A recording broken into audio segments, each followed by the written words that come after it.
Podcasting from the Air Force Installation and Mission Support Center headquarters in San Antonio, this is Inside AFIMSC, a podcast dedicated to bringing you news and information directly from our leaders, experts, and teammates. I'm your host today, Shannon Carabajal. And today we're talking with AFIMSC Detachment 4 Commander, Colonel Travis Harsha, about the important role of AFIMSC detachments to our enterprise and the Air Force. Now, Det 4, located at Ramstein Air Base in Germany, they support U.S. Air Forces in Europe and U.S. Air Forces Africa. Hi, sir, and thank you so much for talking with us today. Thank you for having me. So now our detachments, they're the face of AFIMSC, and there are boots on the ground at Air Force MAJCOMs around the globe. Can you explain a little bit more about that for our audience? What is the role of our AFIMSC detachments? I think the simplest way to think of it is like we're the tip of the spear. We are the AFIMSC forward. We are the AFIMSC face to the MAJCOMs and the bases that we support. We primarily serve in a liaison function and a customer service role. By design, we have to reach back to headquarters for a lot of things that are needed, but we're there to help enable the missions for the MAJCOMs and the bases.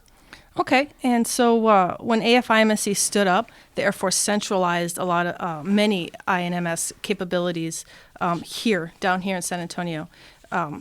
Why is it so important for AFIMSC and for the Air Force to maintain that on-site customer support like you talked about in the form of our detachments? You know, you say that you're the liaison, you often are the middleman. Why is it important for our commanders and for our mission that you guys are there at the table?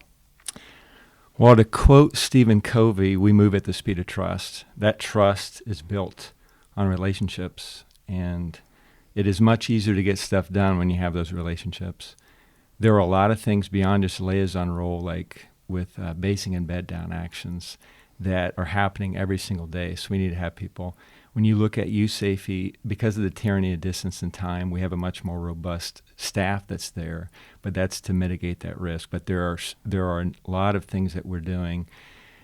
I've heard it said, if you liken it to the State Department, could the State Department do everything back from Washington, D.C.? They could, but it would be very difficult. They certainly would not be as effective and efficient in carrying out their duties. Similarly for us, if we were not to have anybody out there at the detachments with all the different stuff that we're doing, it'd be very difficult. Okay. So let's talk about what's happening at Det 4 specifically. Your team's work in support of USAFE and U.S. Air Forces Africa, that spans across more than 100 countries. I'm sure that takes you guys on the road a lot. I'm sure your team is very busy. Can you talk a little bit about what your team does and the impact their work has on the warfighter and the mission? Sure. So, for starters, at USAFE and Africa, they are a air component to two COCOMs, so both UCOM and AFRICOM. We are doing stuff from basing and bed down actions. There's a lot of basing and bed down that's going on in the theater. Hear about EDI, EIC. And we're also there's an anti-terrorism event roughly every 4 days in theater. And so we work a threat working group to help mitigate the risk and advise and assist. We have COM to do E&I plans for the bases. Okay. Are you guys on call? We are on call. We're reached any time, 24/7. Primarily, again, with the different meetings and stuff that we're attending, we are involved with all of the MAJCOM, the DCOM meetings, and the A4 meetings and the A6 meetings, right, and the stuff and the interactions that they have. When the respective AF4 staff goes out to the bases too, we're always making certain that we're with them to help hear the different issues that the bases are having. If there's questions or confusion about who's doing what, we can readily address those. And going back to the sense and warn function that I talk about for the detachments, if there's stuff that we pick up on, then we bring that up to the attention of the headquarters. We also have an idea, General Stan McChrystal talked about it in his Team of Team books, shared consciousness, so we very much think about that concept. I try to be hypersensitive to stakeholders who all need to be involved in the things that we're doing, and make certain that they're in the loop sooner rather than later. Right.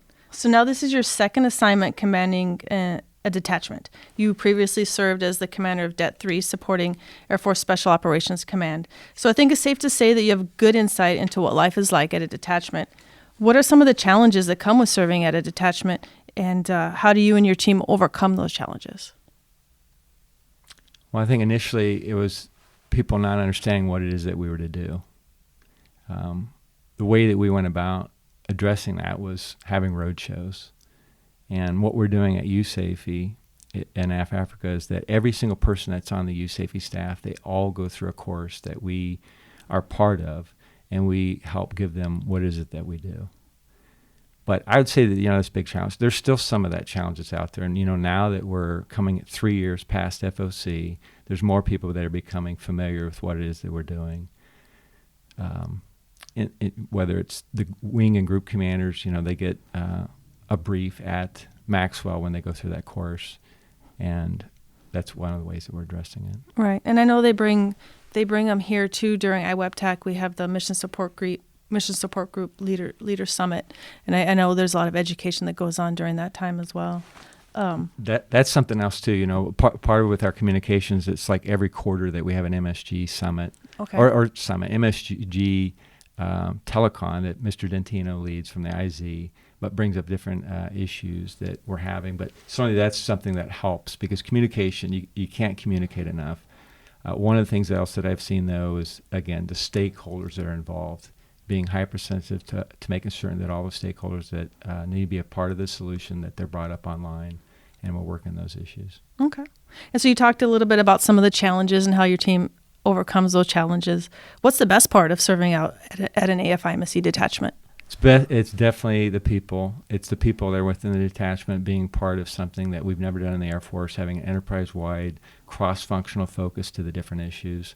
Our mantra is warfighter supporting warfighters. So particularly being at a place that's supporting 2 COCOMs and everything that's going on, it's feeling extremely proud of being able to enable that mission in a fiscally constrained environment. That's awesome, sir. Is there anything you would like to add? I think, yes. I think of a African proverb when I was at Sport and AFSOC. They had it in one of the rooms. It goes something like this: if you want to go fast, go alone. If you want to go far, go together. And I think that represents AFIMSC well.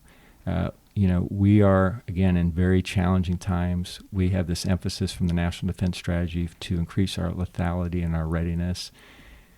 IMS is the enabler. It's the basic foundation for agile combat support, and it's awesome to be part of this innovation and everything that's going on.